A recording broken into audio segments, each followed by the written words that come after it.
good morning. It is Wednesday. I think it's the 8th. I don't know, So I am humming along in Tennessee, and I need to get my speed set here. Resume. All right, yeah, that's good. So I'm headed to pick up the Wanderlodge that I agreed to buy. Kind of excited about it. I left out yesterday from Houston, overnighted in Little Rock, Arkansas. I am driving the junkie Jeep, or the rebuild Jeep, or Second Life Jeep, whatever you want to call it. This is the Copart Jeep that I bought. I don't know, it's been about 3 years now, and spent a good year rebuilding it.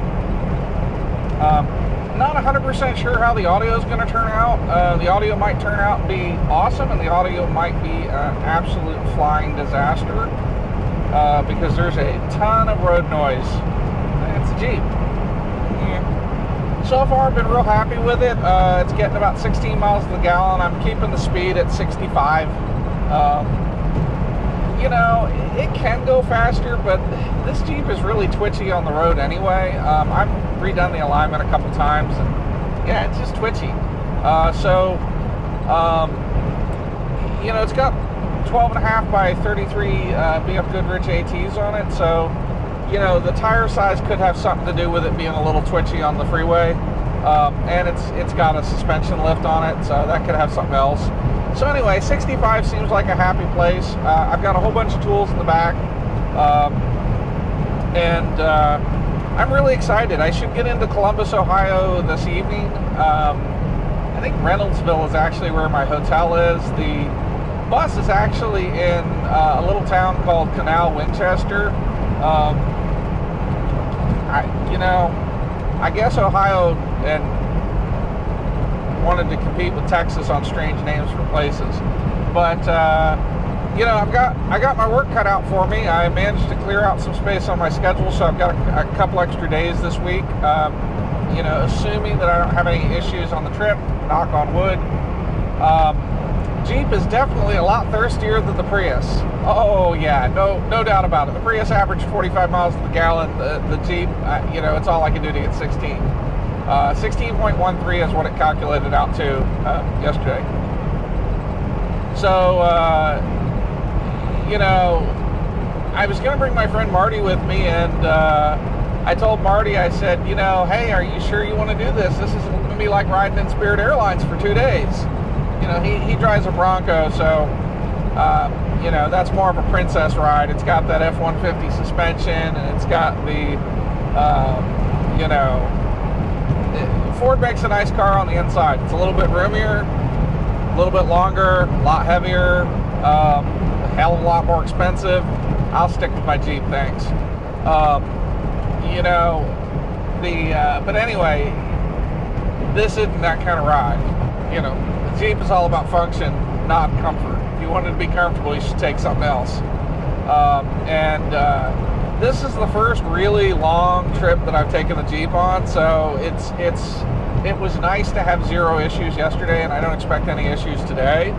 I did outfit the Jeep to drag it behind the Wanderlodge as a flat tow, so if you want to check that out, I've got the videos on adding the lights so I can just plug the Jeep in and the back lights work as a trailer. And I've also got a video on adding a tow bar and which tow bar I chose and why. And I've also got a video on wiring in for a tow brake controller. Texas doesn't require a tow brake controller, but I think it's a good idea. I really don't have time to rebuild this Jeep a second time, so I want it to come to a stop if it should decide to jump ship from the Wanderlodge. At any rate, so the Wanderlodge, oh man, I've got a video walkthrough from a couple weeks ago when I looked at it and said, yep, I want it. It's got some TLC things. I think both air conditioners are probably shot. I don't have keys to a couple of the bays. Yeah, okay, I'll deal with that. The tires are decrepit. Okay, they look like they were 2001 according to the date code. I'm not driving 24-year-old tires across the country. That is suicide. One of the fronts is low, and the other front is dead flat off the bead. So I've got my work cut out for me there, and Amazon was not my friend this week. You know, I've been ordering a bunch of stuff for the bus. I've ordered the belts, I've ordered the hoses on Rock Auto. The belts I got on Amazon. I ordered a rear lift fuel pump. Some of the buses have it. It's real common for it to go out, so I ordered that.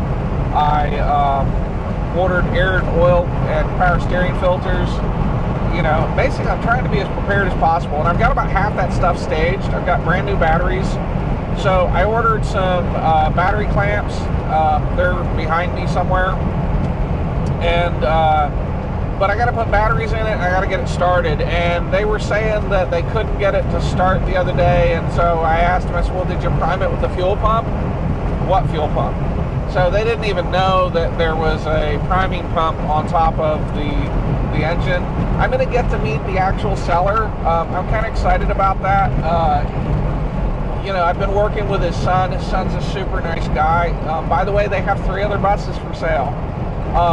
So the dad bought a Wanderlodge in order to fix it up and go travel the country. And along the way, he bought another one for parts, and then a couple more. And I have no idea why he bought 2, but he has a whole, as my online friend David likes to say, it's a flock.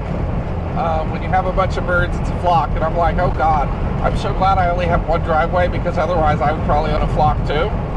So it's kind of sad that he fixed up one and never really got to use it, and then I don't know why he has the others. Son said basically, he liked to pick up deals and enjoyed buying them and working on them as much as he enjoyed using them. And I'm like, okay, well, I can relate to that. So this bus is really neat, like really neat. Okay, I was interested in it because it's a little bit shorter, and for the most part it's just me. Maybe there'll be a +1 at some point, but right now it's just me. And if my friends go camping, they better bring a tent or their own RV, because we're friends, but we're not that kind of friends. The way that society imagines you go camping and the way that I actually think I go camping are 2 different things. If I want to have people over to hang out in my living room, I have a house, okay? And, newsflash, I don't have that set up for hangout either. So if I go, if we go to Rainbow Ranch or Huntsville State Park, if we're going to play cards, we can play outside on the picnic table. I mean, we're there to get outside. We're not there to hide inside, a motorhome. So, at any rate, I just don't see, having, a formal living room and a dinette that's halfway functional, and no. It's a hotel room with wheels. So anyway, this is a 1977. It should have been naturally aspirated from the factory. Should have been spring suspension from the factory. Should have had a 7.5 kilowatt generator from the factory. And the factory hitch was creative use of 1x4 channel. That's not what this is, okay? So somebody changed it to Alcoa wheels, so that's a really nice upgrade. I'm not really sure what the advantage is to Alcoas. All right, they're lighter. Again, tell me why that matters. It's a 20-ton bus or 16-ton. Why does it matter if you're 400 pounds lighter on the wheels? Whatever. The engine is a turbo. Okay, and so was the 1979 in Florida, but the Florida one was obviously a one-off. It had a longer doghouse. It had a really weird oil dipstick, which was missing. That was one of my aggravations with it, is a custom dipstick. So A, I couldn't see what the fluid condition was, and B, I had no way. How are you gonna check the oil when you're driving back? It's a custom effing dipstick. No. So this one has the dipstick in the normal place, and I think it was done by the factory because it looks identical to the other 3 coaches, which are newer and had turbo from the factory. You wouldn't know it didn't come from the factory based on the way the turbo is set up and laid out. So I think somebody sent it back to Bluebird at least once and had that done. It has air suspension. air suspension on a 1977 coach? What in the world? Yeah, and there's no trace of the spring, so, you know, I'm not going to say the factory did it, but I'm going to say the factory probably did it, because if it had been done by an aftermarket suspension shop, they would have done what was required and not much more. And this bus looks identical to every photo and every picture I've seen, every video I've seen of air suspension on a Wanderlodge. Like, everything. It looks like it came from the factory with air suspension, and that just wasn't offered in 1977. Somebody commented that the engine was early to mid 80s, so 83, 85 is when they think that engine was manufactured. So that's a good candidate for when it was converted from non-turbo to turbo.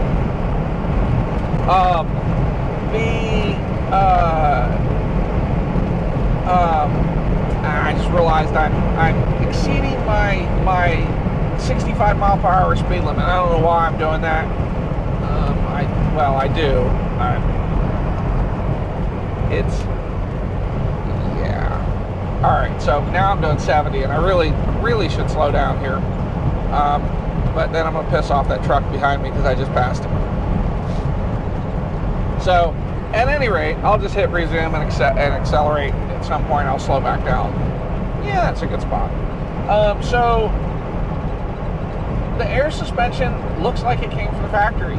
I think only the factory could have done that, and I can't imagine that having Bluebird install, or Wanderlodge, I shouldn't say Bluebird, because Bluebird made the chassis, but Wanderlodge made the RV. So having Wanderlodge go back and refit a turbo and refit air suspension couldn't have been cheap. It just couldn't have been. You're talking, you know, probably $12,000, $15,000 in 1980. There's just no way this was cheap. You know, maybe it was done in a couple swings. So, okay, while we're at it, it doesn't have leveling jacks. Okay, you know, that's not unheard of, but it's pretty rare. Most of them have leveling jacks, and gosh, I wish it did, because it would be really easy to jack it up and deal with that broken bead if it had leveling jacks. Whatever. So, you know, the next weird thing is the generator. It should have had a 7.5 kilowatt gas generator. It has the separate 30-gallon fuel tank for the 7.5 kilowatt generator. But there's a 7.5 kilowatt Onan diesel generator in its place that's the same size. You know, jury's out. I haven't gotten that compartment open, so I don't know what I don't know, but hopefully it runs and works. Fingers crossed.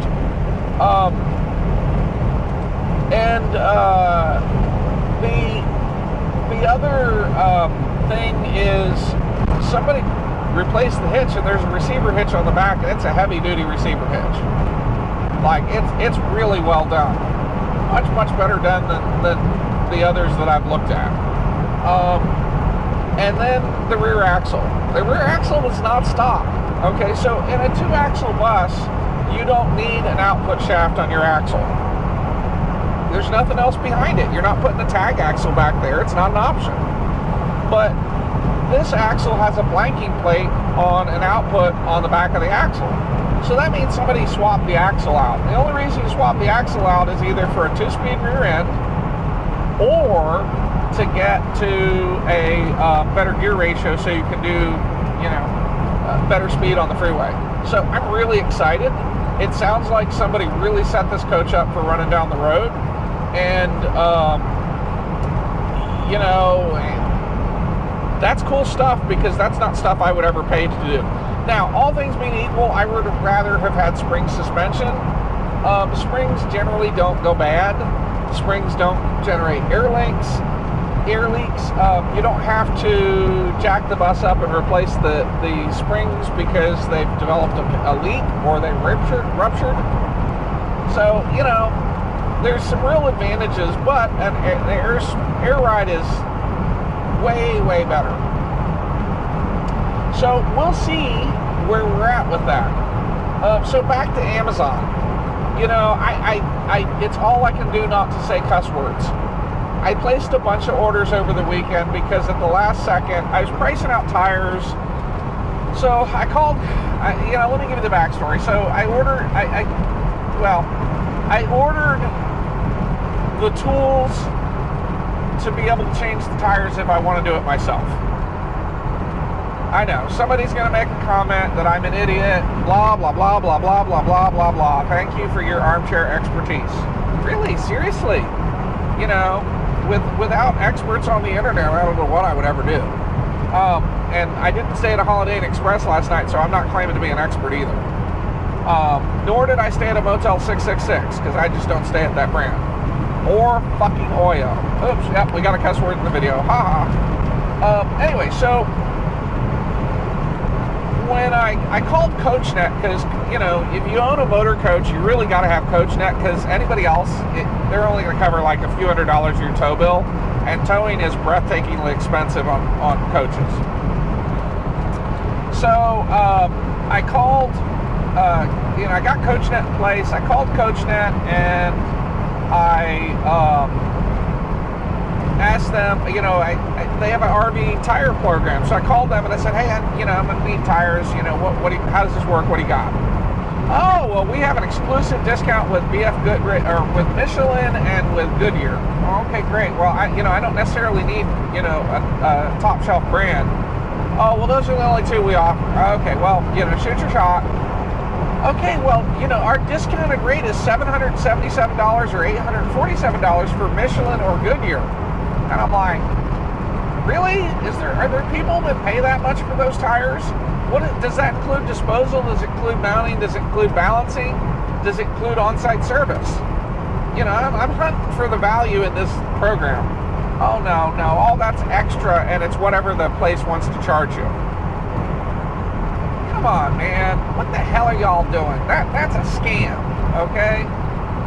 It's just flat a scam. Now, I didn't write down the manufacturer part numbers and go price check them, but I did Google tires, and you can get tires a whole lot cheaper than that. So, yeah, CoachNet's out. That's that is I don't know why that would be a good value. I just don't. So I called Southern Tire Mart. They're a national footprint. They have a location. They actually have a couple locations at Pilot that are nearby. All right, great.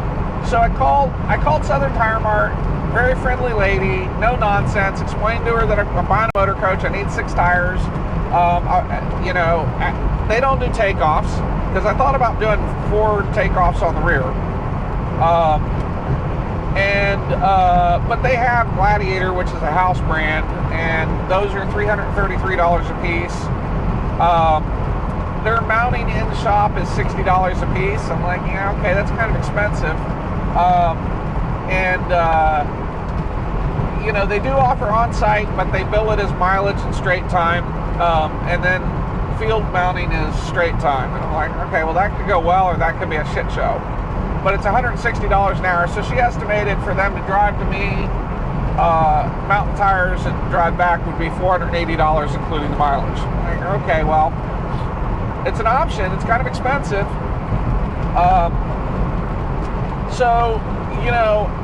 I went ahead and bought, I bought some, so that takes me to Amazon. So I bought the tools and I bought the stuff to be able to change the tires.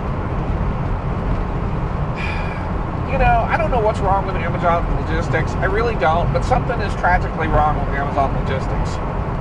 Okay, the website, this will be here on Saturday. This will be here on Sunday. This will be here on Monday. Okay, great. Everything's going to arrive before my trip on Tuesday. No, the only thing that arrived were the, generic, no-name, 42-inch tire spoons. And yeah, there was a reason it was $60 for a pair of them. Whatever, I own them. It'll be okay. They're not the Kentool ones that I really would like to own, but they're not very expensive. So if they turn out to be not very good, I can always replace them. And yeah, who doesn't need a 47-inch pry bar?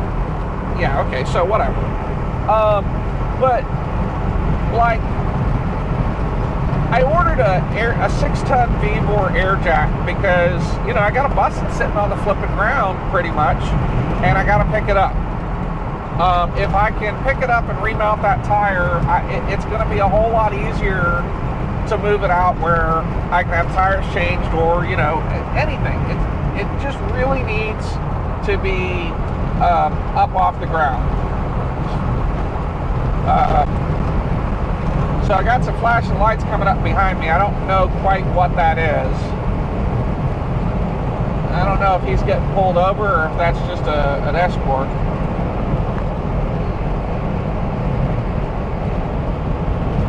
Yeah, I don't know what it is. Oh, it looks like it says wide load. Yeah, and I see some more flashing lights coming up behind, so whatever. There might be a permit load coming behind me. You know, it can just go right the hell on around because I'm doing 65, and that's the cruising speed for this Jeep. So anyway, Amazon had 3 boxes that went out for delivery on Monday and rode around on the truck for 8 hours and then went back. They missed the delivery. I can't cancel it. Hey, I call them. Oh, I'm going to be out of town. Oh, well, tough stuff. You'll have to either call us and we'll try to get them back, or, you know, whatever. I'm like, oh, okay, whatever. Exactly. So, you know, I just don't know. Other than, yeah, it's, you know, so I had to send my best friend over there to pick up my boxes and put them inside the house. That was irritating. And then the, you know,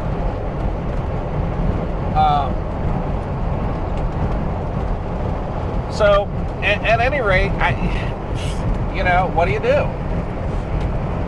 So,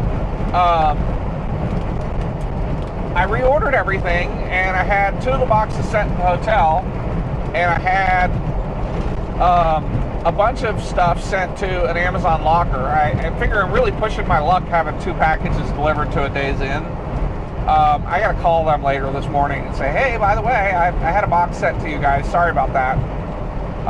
Please don't refuse it. And, you know, if you ever have to ship something to a hotel, it's best to use the second line of the address to put your name and your arrival date, so that they understand you are a guest, and hopefully they'll look in the system and see, oh yeah, you have a reservation. But I was pissed. Absolute, it ate up hours and hours and hours of my time Monday night and Sunday, you know, fucking with Amazon and their over-promised, under-delivered logistics. And I really don't understand what's going wrong. They've also made it really hard to reach out to them. Like, the online thing is a keep-away game powered by AI. It didn't used to be like that. Amazon, when I first got started with Amazon as a seller in 2007, you know, I was more like they are today. I just, you know, it's very low customer service, very low price. But Amazon taught me that you really needed to worship at the temple of customer service. You needed to give your customers the absolute best customer service you possibly can. And for whatever reason, Amazon stopped doing that. And I think that's I think it's like Thelma and Louise, the car has left the road, but it has not landed yet. And I think the only thing that's keeping it, I think what props Amazon up is AWS. And I think AWS is a cash cow, and I think the rest of it is a fucking clown show.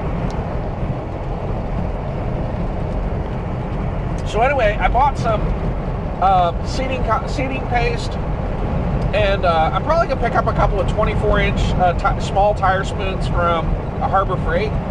They're $10 a piece there. They're stupid expensive everywhere else. The Jeep's tires are 2011, so, you know, that's the other reason I'm keeping this thing to 65. These are old tires.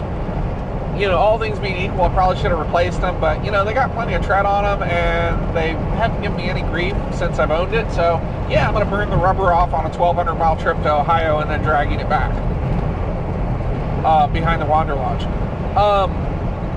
And then the Prius has BF Badrich tires. That's what I'm going to call those pieces of shit. They're 4 years old. Shouldn't be anything wrong with them. There really, really shouldn't be anything wrong with those BF Goodrich tires. But one of them has big cracks in the sidewall, so it was fixing to have a blowout, and I got really lucky on my last little adventure. And yeah, here comes the wide load. It's some kind of steel contraption.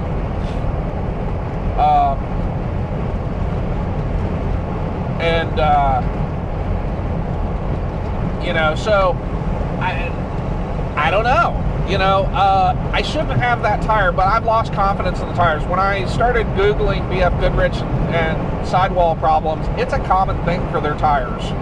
And I was like, you know, that's really not cool. Really, really not cool. Yeah, what do we got here? Yeah, big piece of steel. That's what we got, big piece of steel.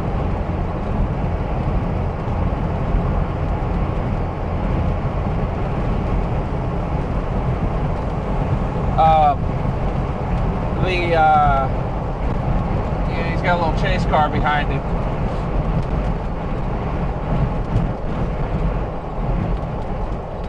And at any rate, oh, apparently they're blocking everybody. Oh no, they're not. I was gonna say that'd be kind of a dick move to take up 2 lanes. I mean, you're oversized, but you know, you don't have to take up 2 lanes. Don't block everybody else on the highway. That's a dick move. They're not doing that though. So anyway, so I've got 1 bad tire on the Prius, and I don't trust the other 3, so I'm gonna put 4 new tires on it. I'm actually gonna put Goodyears on that. I could get some Chinese Magic for $50 a tire, but I just, you know, the Goodyears are $89 a piece. That's not that much. You know, mounting and balancing is stupid expensive now, so yeah, I'm gonna get into the tire business for my own tires.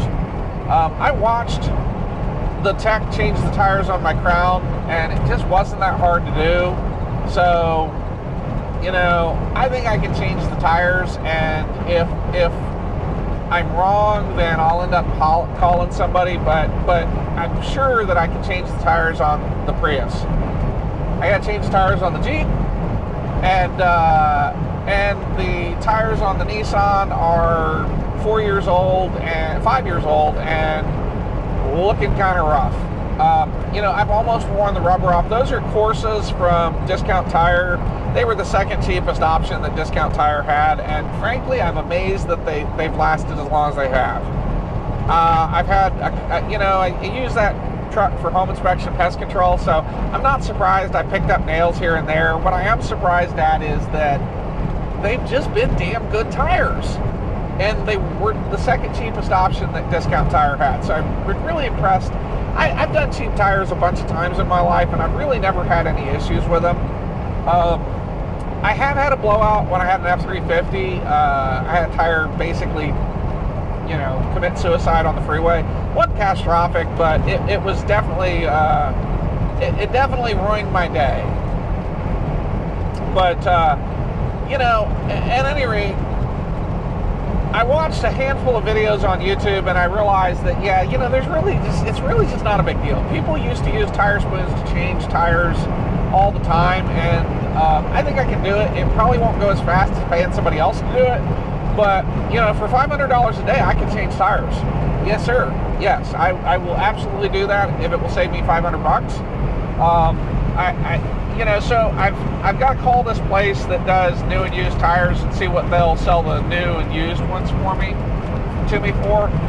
If there's a savings there, then I'll probably do it. I'll take a swing at doing it myself.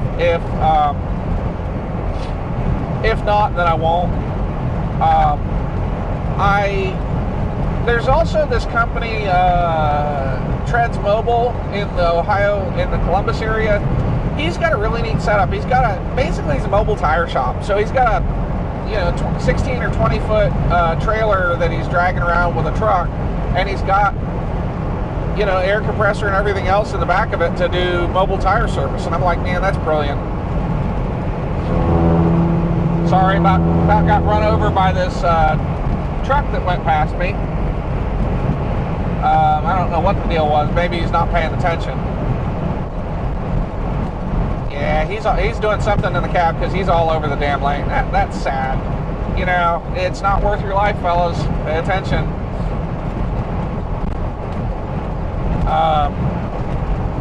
So anyway,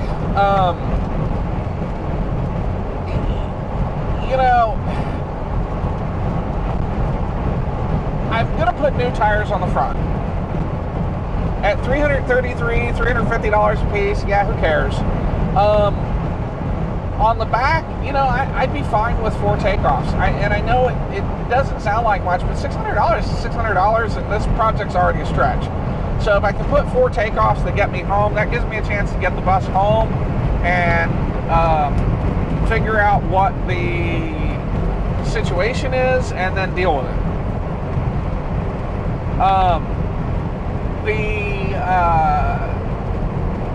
You know, from there, we'll see. I mean, I might have to rent a gas compressor. I'm bringing my California Air Tools compressor. It's a 2.2 SCFM, quiet, small compressor. I already have one of my California Air Tool compressors there, but it's the little one. It's good for airing up tires and stuff. Those California Air Tool compressors are just absolutely awesome. I've owned 3 of them over the years, and I sold one at one point, and then I bought the same size again.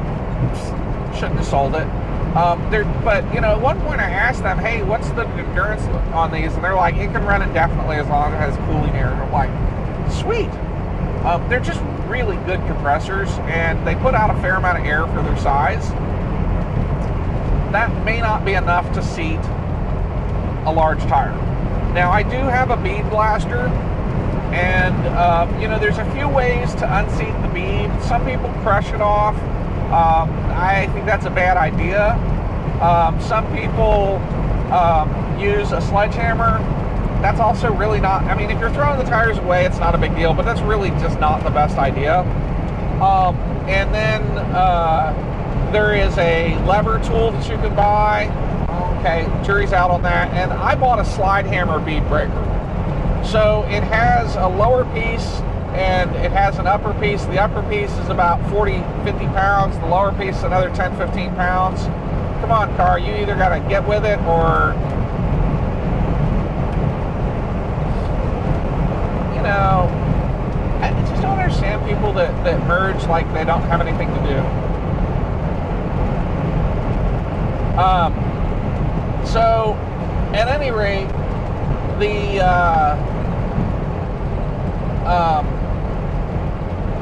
it looks really good. I've seen video of it being used. It looks like it's real straightforward, precision, and it's a great way to remove the bead without having to swing a big hammer or damage your rims or whatever. So that's what I'm going to try. I also bought some bead holders because I'm probably working by myself. And with bead holders, it's like an extra set of hands. And I think between 2 large pry bars or spoons and 2 sets of bead holders, I just don't think it's going to be a big deal. And I've got a grassy area next to the bus that I can work in. So that brings me to the air jack. The beauty of the air jack is that it's basically an airbag with a stabilization column inside, and it, you know, should lift the bus fine. Front axle should have about 12,000 pounds on it. That's the capacity of the jack, so no problem there to pick up one side or the other. I can either pick it up by the axle or pick it up by the frame, because it is a ladder frame bus, heavy duty frame. The rear's a little trickier. The rear should be about a 19,000 pound axle, maybe 20,000 pounds, and you know, 13,000 pounds should not have a problem picking one side or the other up. And, you know, I just think that the air jack should be a pretty good tool. So, at any rate, that's kind of the thoughts there. And then I'm going to do Magnum Plus balancing beads. I think they're a little more expensive than the others, but I don't want to screw around with the bus. And Magnum, if I have to have a tech come out, I don't want to get side-eye or have to argue that any other tempered glass beads are essentially comparable. Magnum Plus is well known. The only thing that was weird is their application chart only called for 10.5 ounces in an 11R 22.5 wheel. When I looked at Counteract and I looked at the other guys, they were their response was 10.5 for steers and 13 for duals. So they wanted a little more balancing weight in the back, and Magnum doesn't call for that. So we'll see. You know, the Crown, I didn't even balance the tires. Those were Hercules, some brand I never heard of. You know, China.com. So, and that kind of brings me to my next thing I want to talk about. So, you know, everybody's like, oh my God, China, oh, China tires, China bomb. You know, and I think China bomb applies to trailer tires, especially bias ply. You know, if you're buying a tire for $30 for your trailer, it's probably not a high quality tire. When we get into these commercial tires, one of the things I realized is pretty much everybody's mid and low market or budget tires are made in China or Vietnam or Indonesia. And so Goodyear does not necessarily mean it's made in the United States anymore. I don't know why, but it just doesn't. So, in fact, there's a movie about Goodyear and about Lily Ledbetter that I saw the trailer for it last fall, and I really want to see that movie when it comes out. The actress did an amazing job of portraying that woman. That woman was tormented and retaliated against by Goodyear in Alabama, which is not very hard to imagine. A woman working in a tire manufacturing plant. Yeah, Alabama's a good old boy club. So anyway, that's going to be a great movie. But anyway, so my options were Gladiator, Roadmaster, and China Mystery. And China Mystery was about $100 cheaper than Roadmaster or Gladiator. And so when I started looking at who is Roadmaster, well, Roadmaster is the truck bus tire from Cooper, and Cooper is a Goodyear company. Okay, so, and it's made in China. But they have heavily invested in the factory, so they have a lot of quality control there. You know what? I will give, I trust Goodyear to make a good tire. Gladiator, made in China for Southern Tire Mart. That's about the most I can get out of it. Yeah, maybe it's a good deal, maybe it's not. You know, some people had nasty things to say about it, some people didn't. The beauty of Southern Tire Mart is they're all over the damn place, so if you have a problem, you can probably get them to come deal with it. And if they put it on, there ain't going to be none of, oh, you didn't inflate it, oh, it wasn't installed properly, oh, you know, you didn't put magic fairy dust, oh, you didn't have a Starbucks on hand when you installed it. Whatever, fucking losers. Yeah, speaking of tire warranties, one of the common themes with BF Goodrich is if you had a blowout, they want you to UPS the tire to them. Like, yeah, I've got a box that a fucking 33-inch tire will fit in. Hang on, let me just pull that out of my ass. Even when it was installed and removed by a dealer, they still wanted the customer to wrestle the fucking tire. Just say you're not going to honor your warranty. That's really what you're trying to do. You're getting out of the warranty. And then they would only replace it with another self-destructing tire. One lady had a BF Goodrich tire that developed a bubble, so she was taking her kids to school, so she took it to the tire dealer. The tire dealer removed it, put on the spare, put the tire in the back of the car. Yeah, problem solved, right? No. Went home, made dinner. The next morning came out, the tire had blown up overnight inside the car. Come on, man. Really? That's sad. Sad. And then BF Goodrich still wanted her to send the fucking tire in. You know, at her expense. I would have said, you know what, tell you what, I'll send it in, but it's going to get sent in by my insurance company, and their subrogation department will be in touch with you. You know, let the insurance company sue their ass and recover the damages. At any rate, so, you know, I just don't have a lot of love for BF Goodrich. They're being sleazy. And apparently their car tires have problems. You know, I'm riding on BF Goodrich's now, but they're old, so apparently their trail tires are pretty good, but I won't be buying BF Goodrich tires for this Jeep. I'm probably going to buy some General Grabber ATs if they make an AT. I've had MTs before, and they were great tires. I live in Houston. I don't see a ton of mud, so I don't really need to own MTs because all I'm gonna do is wear the rubber off on the asphalt. But ATs would be a nice compromise. So anyway, that's kind of the long and the short of it. It's a little bit of rambling, and these videos didn't do terribly well. I guess you guys don't like to hear my thoughts. Tough shit. You can let me know what you think in the comments. I am kind of curious. If you like my channel, hit the subscribe button. If you've made it this far, thank you.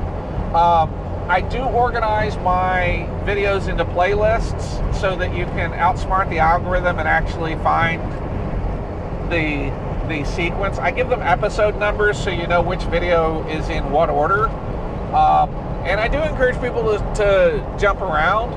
I will be doing videos of each of the things that I need to do to redeem the bus, and I will put links to the products that I use in those videos. I do earn a very small commission. You pay the same amount at Amazon no matter what, but they give me a little bit of commission for referring you, and that helps underwrite the cost of my projects and my channel. What's going on with the bus? So it needs batteries, it needs a passenger windshield, it needs a couple of vent covers, and the carpet needs to go, it isn't firing. They said they could get it to run on ether, and I'm like, don't run ether, that's bad for diesel. It's okay to get it to fire off if it's cold, but ether's really not your friend.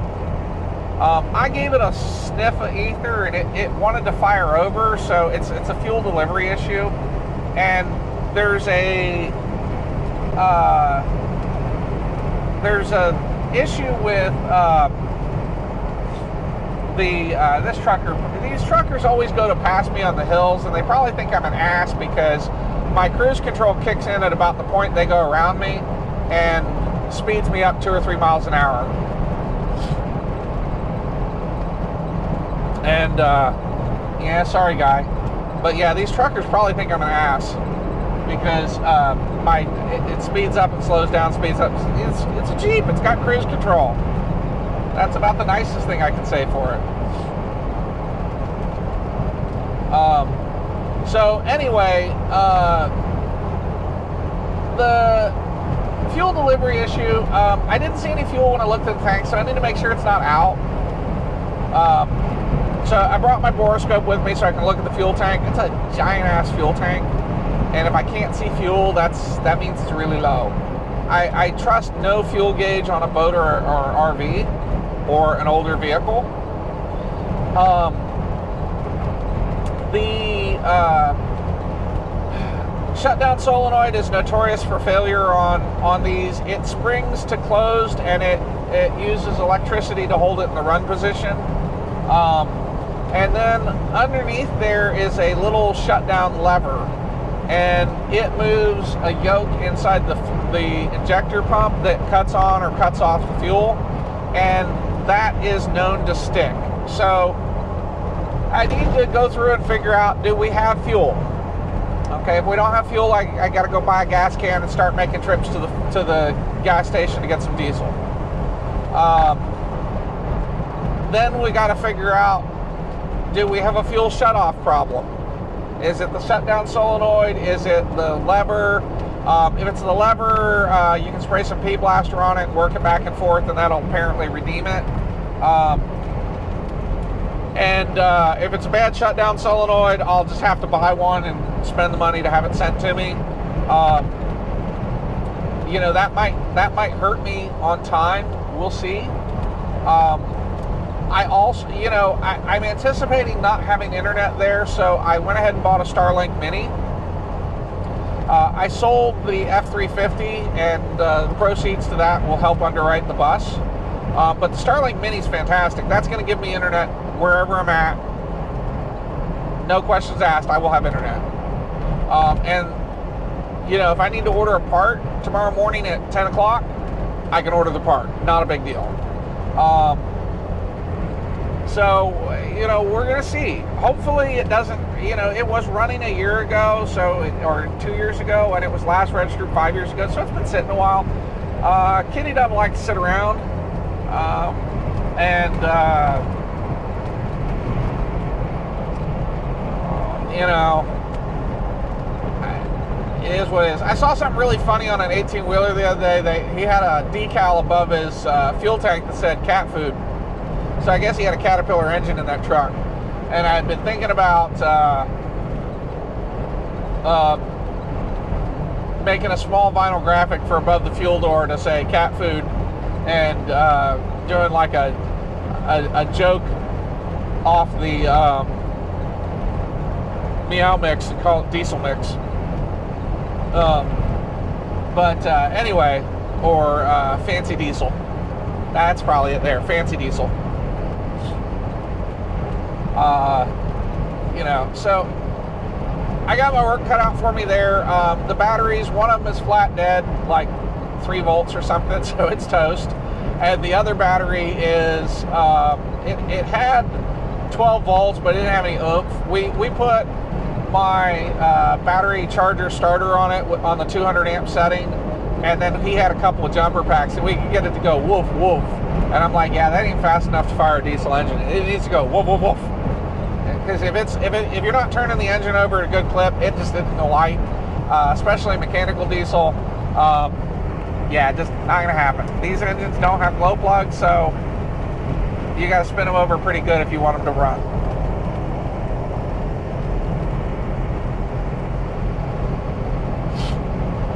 You know, sorry RNL, you passed me. I don't know what you're doing now.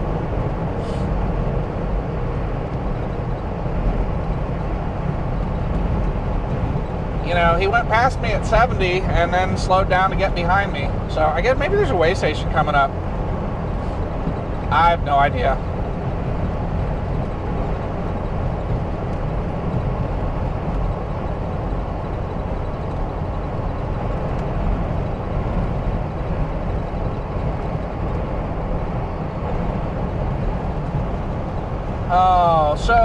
Anyway, that's kind of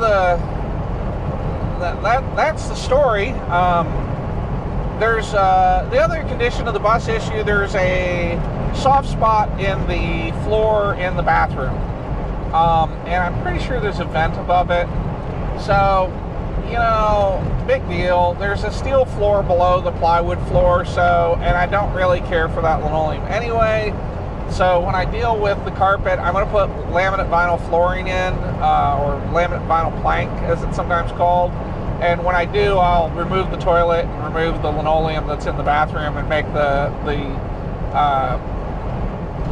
vinyl plank continuous throughout the bus. The bus also has a Thermador Thermotronic. If you know what the hell that is, let me know in the comments. I think it is a microwave toaster oven or a microwave with a browning function. I have never heard of a Thermador Thermotronic, and I couldn't find very much in Google on it. So again, if you know what the hell it is, let me know. I'm really curious. I've never seen anything like it. It also has a Magic Chef gas oven and a Magic Chef 4-burner cooktop, and it has a decrepit ice maker. Maybe it makes ice, maybe it doesn't. We'll find out. I could not get one of the doors open on the 3-way fridge, so that's another thing I got to deal with. There's a really good chance the 3-way fridge is going to find 3 ways to go away and get replaced with a all-electric fridge. You know, if it works, that'd be awesome, but man, those things have just never, they've always been a problem for me, and they just didn't have a whole lot of capacity. Like, the Lance was the newest of them I've ever owned, and it was a piece of shit too. It worked, but it just, like, I hope you don't like ice cream, because it didn't keep it. You know, the Neoplan had one that was bad, and I put a 120 volt fridge in there, and man, I never had problems with that. It would keep ice cream, it would keep frozen food, it was just awesome. So, anyway, I hope you enjoyed this video, and thanks for watching, that gives you kind of an idea what I'm up to and what I'm working on and what my thoughts are.